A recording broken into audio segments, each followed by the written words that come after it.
Hey guys, welcome to 12 Tone. Today we're going to talk about harmonic rhythm. Harmonic rhythm, as the name implies, is the rate at which chords change. This could be every bar, every two beats, every beat, or even faster if you wanted. It's also used to describe the rate at which chord functions change, and that's what we're going to be focusing on today. Now, we've already discussed the three primary chord functions, tonic, dominant, and subdominant. If you haven't watched those videos, now might be a good time to check them out.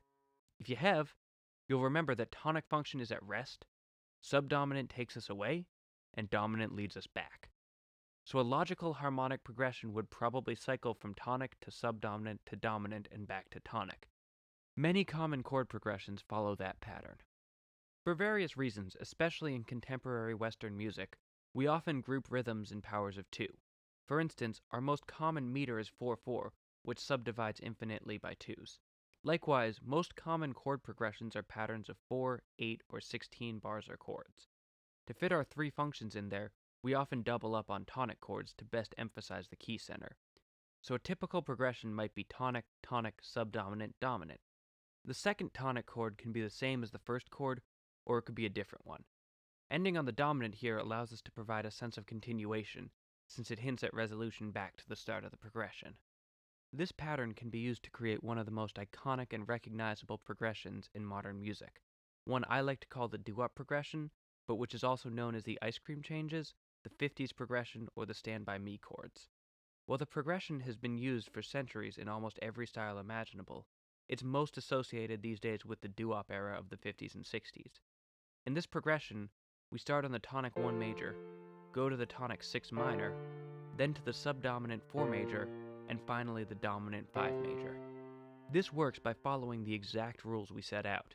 Each chord functions exactly as we expect, providing smooth changes that just feel right.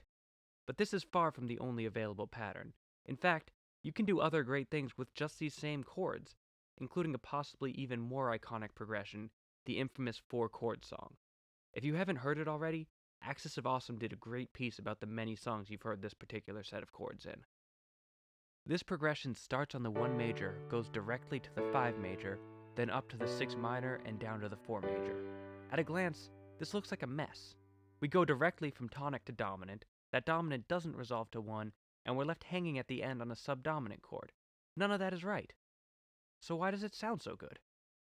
Well, this brings us back to something I mentioned in the syncopation video, the balance between surprise and predictability. What we like to hear is stuff that's outside the box enough to catch us off guard, while being inside enough to make sense. While the functions are off from what we might expect, the chords are familiar, and enough of the functions are right that our ear is willing to forgive and accept the rest. The chord functions aren't used exactly as we'd expect, but it's close enough that we can understand and follow along. Anyway, that's harmonic rhythm.